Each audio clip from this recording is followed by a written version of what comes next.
Hi viewers, இன்றைக்கி நம்ம சேனலில் மில்க் ஷேக் சீரீஸில் ப்ளூபெர்ரி மில்க் ஷேக் எப்படி பண்ணுறதுன்னு பார்க்கலாம். இந்த மில்க் ஷேக் பண்ணுறதுக்கு எந்த வகையான பாலும் யூஸ் பண்ணல. இந்த iron rich blueberry milkshake எப்படி பண்ணுறதுன்னு பார்க்கலாம் வாங்க. முதல்ல ஒரு மிக்ஸி ஜாரில் 8லேருந்து 10 டேட்ஸ் கொட்டையை ரிமூவ் பண்ணிக்கிட்டு சேர்த்துக்கோங்க.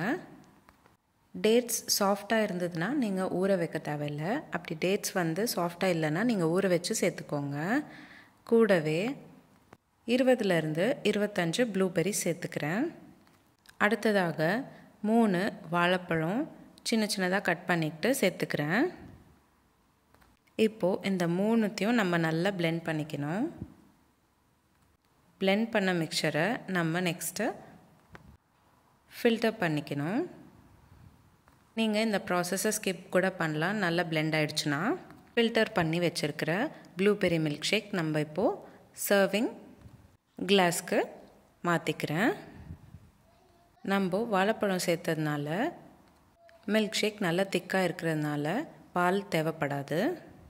இப்போது கொஞ்சம் டெக்கரேட்டிவ் பர்பஸ்க்காக நான் நல்ல பொடிசாக கட் பண்ணி வச்சுருக்கிற ட்ரை ஃப்ரூட்ஸ் சேர்த்துக்கிறேன். அதாவது cashew nut, almond, walnut, pumpkin seeds, sunflower seeds, இந்த மாதிரி எல்லா வகையான ட்ரை ஃப்ரூட்ஸும் சேர்த்துக்கிட்டேன். இந்த சம்மருக்கு இந்த ட்ரிங்க் ரொம்ப ரெஃப்ரெஷிங்காகவும் இருக்கும், அதே சமயம் ஹெல்த்தியாகவும் இருக்கும். கண்டிப்பாக ஒரு வாட்டி ட்ரை பண்ணி பாருங்கள். உங்களுக்கு இந்த வீடியோ பிடிச்சிருந்தா லைக் பண்ணுங்கள், ஷேர் பண்ணுங்கள். இதே மாதிரி டெய்லி ஒரு ரெசிபி பார்க்குறதுக்கு என்னோடய சேனல் சப்ஸ்கிரைப் பண்ணிக்கோங்க. இந்த மாதிரி நிறைய சீரீஸ் நம்மளோட சேனலில் போஸ்ட் பண்ணியிருக்கேன்.